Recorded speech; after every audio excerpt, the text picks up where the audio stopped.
আলাইকুম রহমতুল্লাহ। আমরা নারীদের পর্দা সংক্রান্ত বিষয়ে আলোচনা শুনছিলাম যে নারীরা বাহিরে বের হবে না, ঘরে অবস্থান করবে।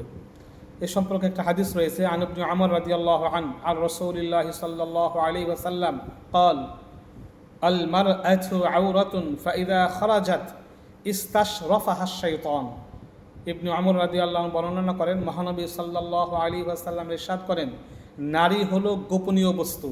সে যখন ঘর থেকে বের হয় তখন শয়তান তার দিকে দৃষ্টি উঁচু করে তাকাতে থাকে, অর্থাৎ পরপুরুষের নজরে তাকে আকর্ষণীয় করে উপস্থাপন করে শয়তান।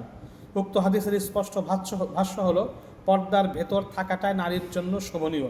যদি কোনো নারী ঘর থেকে বের হয় তখন শয়তান পুরুষদের মনে কুমন্ত্রণা দেয় এবং মহিলার দ্বারা পুরুষদেরকে ফিতনায় ফেলতে চেষ্টা করে। যেমন এক হাদিস আল্লাহ রাসূল বলেছেন, আন নিসা ও হাবাইলুশ শাইতান, মহিলারা হলো শয়তানের জাল বা ফাঁদ, পুরুষরা এই ফাঁদে পড়ে থাকে। তাই কোনো অবস্থাতেই বেপর্দায় বাহিরে বের হওয়া যাবে না। গৃহে অবস্থান করা নারীদের জন্য উত্তম, অবশ্যই গৃহে অবস্থান করা উত্তম। পর্দাহীনতার কুফল, যদি বাহিরে বেপর্দায় বের হয় তার কুফল কি? পর্দা শরীয়তের অবধারিত ফরজ বা অত্যাবশ্যকীয় বিধান। এটা পালন করলে যেমন প্রভূত শান্তি, নিরাপত্তা, সম্মান লাভ হয় এবং আল্লাহ তাআলার নৈকট্য লাভ হয়, তেমনিভাবে এটা লঙ্ঘন করলে হয় অসংখ্য অপূরণীয় ক্ষতি। পর্দার বিধান লঙ্ঘন করলে ধর্মীয়, আত্মিক, পারিবারিক ও সামাজিক বিভিন্ন অনিষ্ট ও ধ্বংস বিপর্যয় দেখা দেয়।